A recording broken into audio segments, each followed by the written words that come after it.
day, friends. Thank you tonight for coming into the program tonight.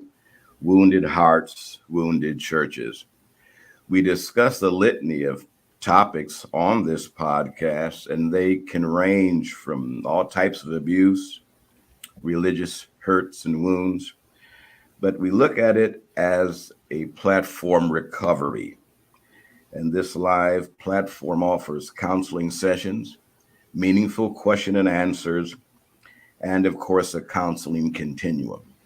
Now, tonight there'll be no live call in, but we do want to get your input if you wish to email us in.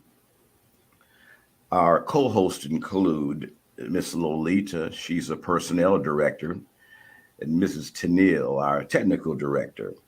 And we have a grand host of contributors and supporters, which include Raymond Edwards, business owner, Pastor Larry Brown, Elder Dale Rude, Thomas J. Russell. He begun the program called King Priest, which is a 501c program.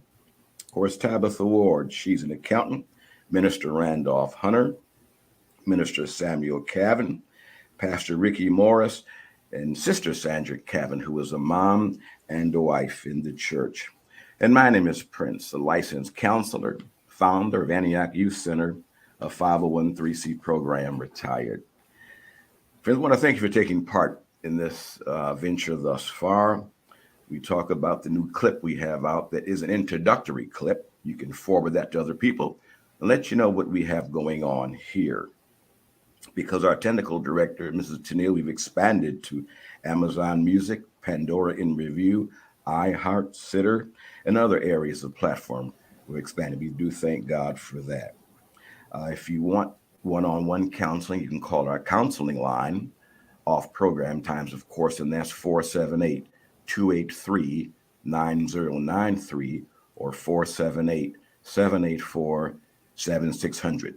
You can also email us at reeechone@aol.com. Friends, this program, we discuss some very sensitive topics, and tonight is definitely one of them. And it may elicit some listener and viewer discretion. But make no mistake, our main focus, our focal point, and our mantra is to support those who've been wounded, those who've been hurt, to let you know God can heal those hurts, heal those wounds, and begin that process of restoration. So our three areas, of course, are restoration, healing, and forgiveness. So tonight we have a very special guest, and I underline the word special. Glenn A. Williams is a speaker, a husband, and a very prolific author. We're happy to have him tonight, friends. He's wrote a riveting book called Betrayal in the Church, and it is an exciting read. I'm going to read the summary briefly. Glenn's marriage was about over, and his wife had an affair with his best friend and mentor, who happened to be a bishop over several churches. In this book, vividly communicates the agony and brokenness and discovery, adultery, and the long road to healing. Now, friends, you can purchase this exciting read. I found out today doing a study that it's at goodreads.com, arthurhouse.com, Alberus, Barnes & Noble, Amazon, most anywhere. In fact, Glenn and I have the same publisher. I wrote 5 books. My last one, Reach One. We have the same publisher. We have that in common. So, Mr. Williams, hello tonight, my friend. Glad to have you here. And if someone wants to contact you about your book, about your new program, tell us about those things, please. Well, I would like to, first of all, I'm excited to be here. I think it's a topic that's long overdue and will always be a part of our history as a people, as mankind. And I would like to personally, me and my wife, sign copies of the book and send them to you. Well, and have your name, if I could get your name, yes, and personalize it, because we do appreciate it. Yes. Well, this is going to be an excellent interview. Been waiting for it for a couple of months now, and we're just excited to be here. Uh, Tell us about your new program that you and your staff have put together recently. Um, as it relates to the book and what we've been through, it's something that's been ongoing since, um, in the late 80s. And as far as ministry, there are so many people that have been involved in situations like this in the church, but the church doesn't talk necessarily about it. But my wife and myself, as a ministry, um, we're helping people by our experience, by living it out transparently. And you say healed and hurt or being set free, they can be synonymous and they can have different aspects in terms of how you define the different words. But I believe that all of this is something that was supposed to happen on some level. Uh, and you talk about law and being healed and love and being healed, and sometimes they overlap. But love is the fulfillment of the law. And listening to what you're saying about being healed through the law, they're both the same. And to understand that uh, that love that's in the law is what governs everything.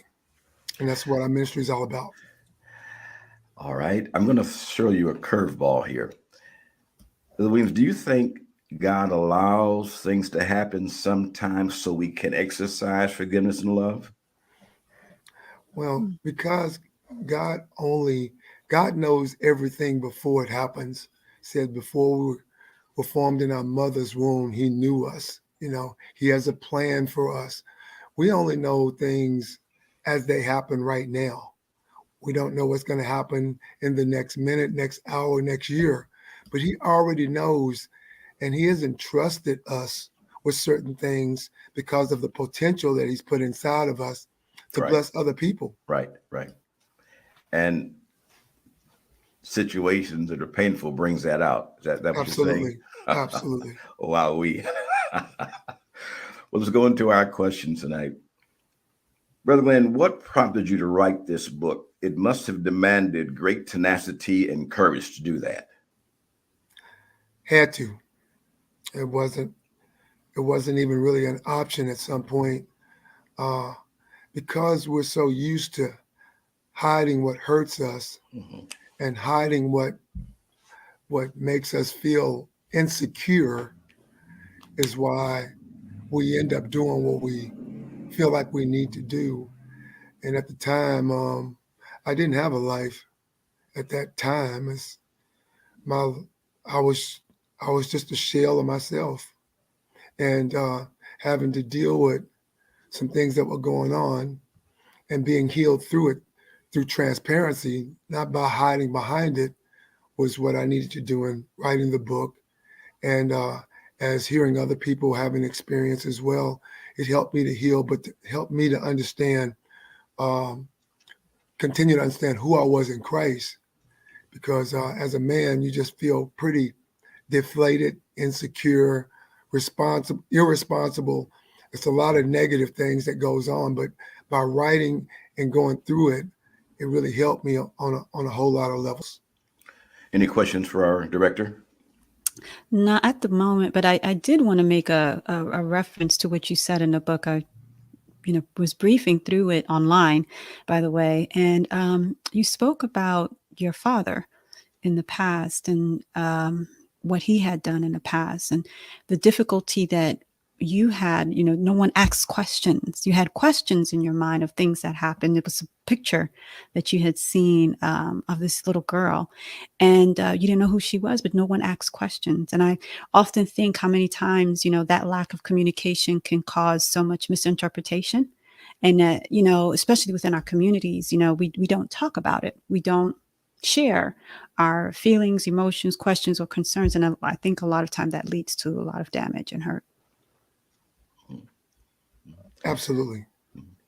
Yes. Brother Glenn, these questions that I have, if they cause too much emotion, we can go to the next one, okay? I don't want you to be uncomfortable, but what you have to say is healing in it. And I want to try to bring that out for our listeners. How was the deception? Let me rephrase it. How long did it go on, the deception, the issues, before it was exposed? 4 to 4.5 years.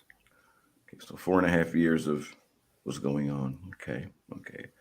How long were you married before the program, before the problems arose? Um, we married in '83, so thereabouts a couple of years after that. Glenn, did you see any signs of the betrayal? I bring that up. Uh, in my counseling profession, I did a long-term volunteer with the suicide prevention people. And what I found out is that when people have major decisions, they leave signs, maybe a phone call, maybe this, maybe that. In those 4 years, do you see any signs of betrayal or adultery that was going on in the home or whatever? Not really, because one, I wasn't looking for it. One, I wasn't expecting it. And but I did notice because I was on the pro tennis tour at the time, and sometimes off coming back and then having to leave. I questioned one time when we were at the airport, and I saw his car parked next to our car. I didn't think anything about it, but I thought it was strange, but I had absolutely no idea. Tell me more about that moment. So you were at the port. I didn't know you were a professional tennis player. Wow, I didn't know that. So you were at the airport. Walk me through that one more time. But the feelings and what you saw or sensed or whatever, I or felt how she reacted to what you said. I don't know.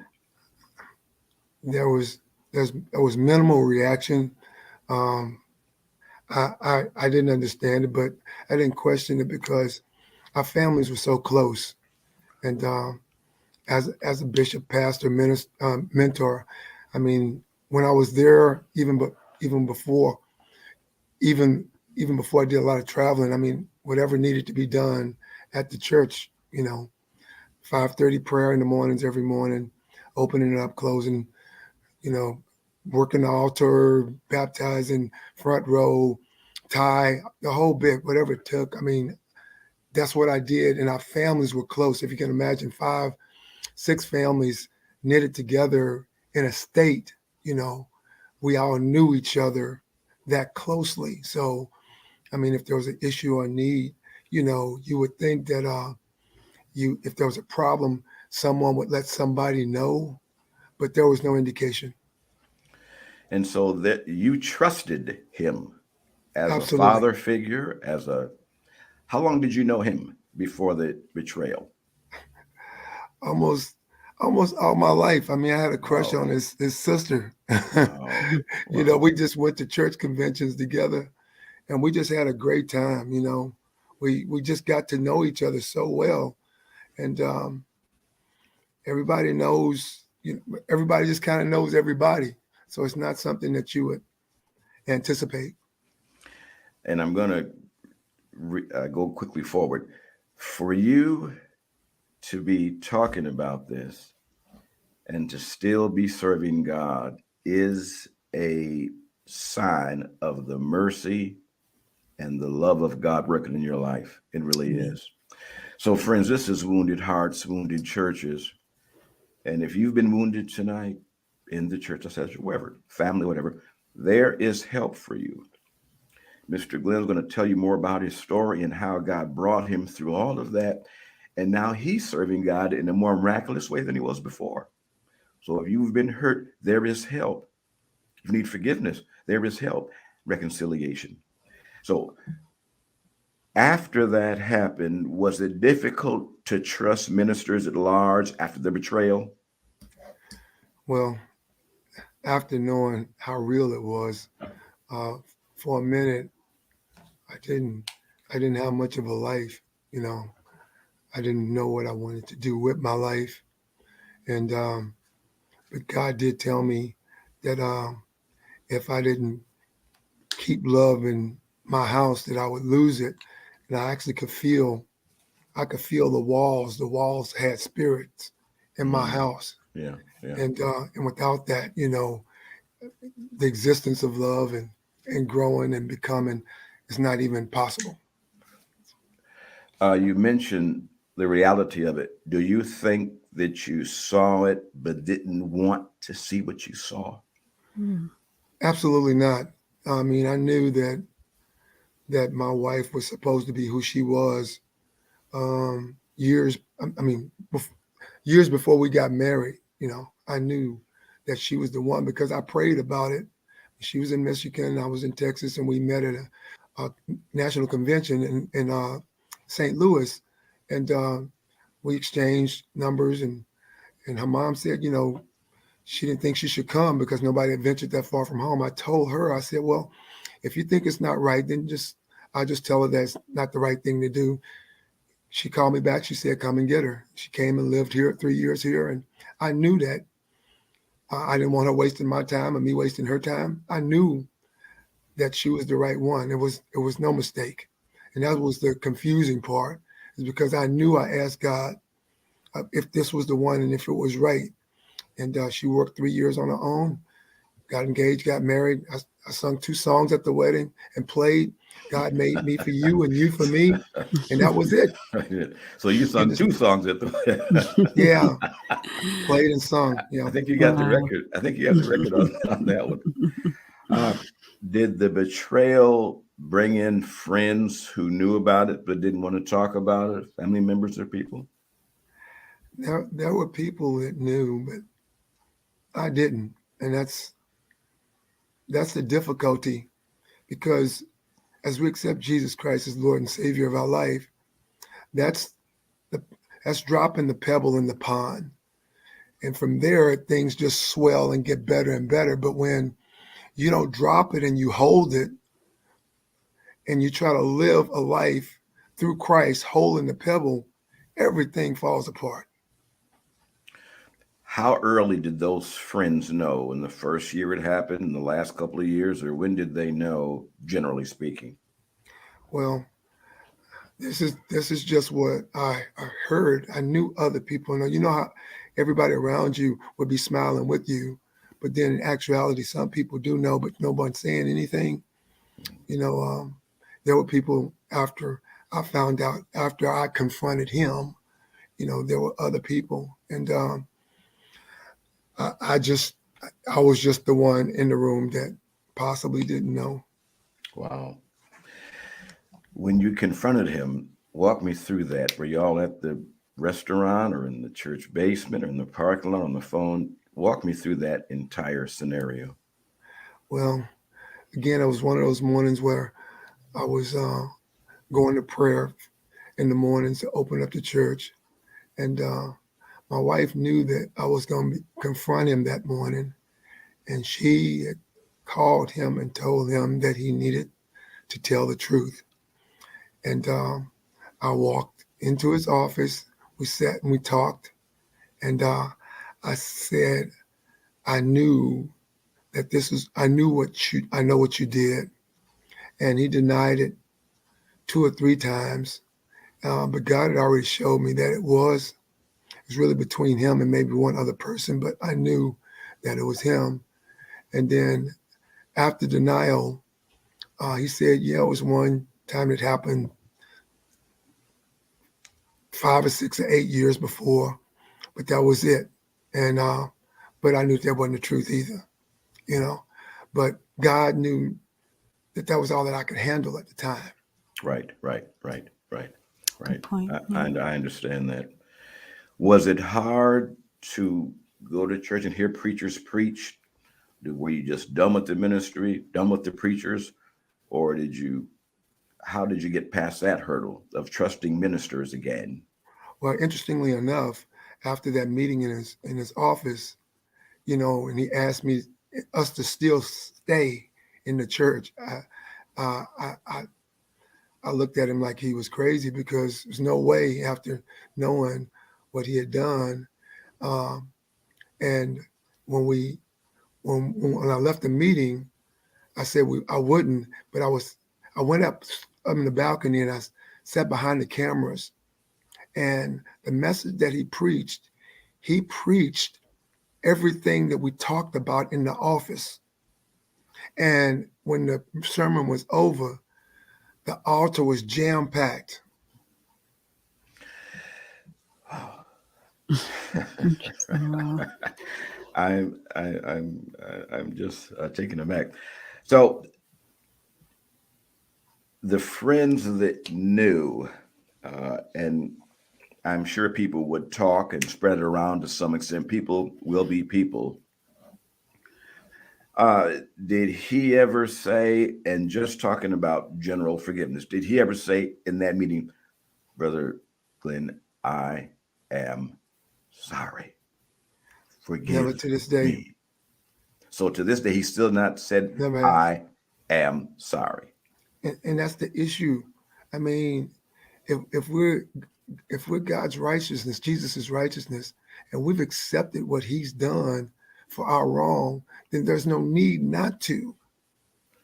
We're developing. The Bible says all have sinned. All is an existence word, and acceptance means consent with I gotta get it right. The word acceptance means consent to receive. But see, we're so good at giving. We got a PhD in giving, but we got a kindergarten education in receiving. If we can receive what he's done, then everything else is easy. But when we take it upon ourselves to do what only God can do, that puts us in the place that we're in right now.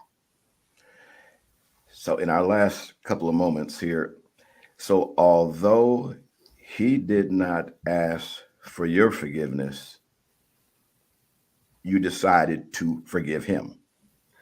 I had to, because of what Jesus did for me.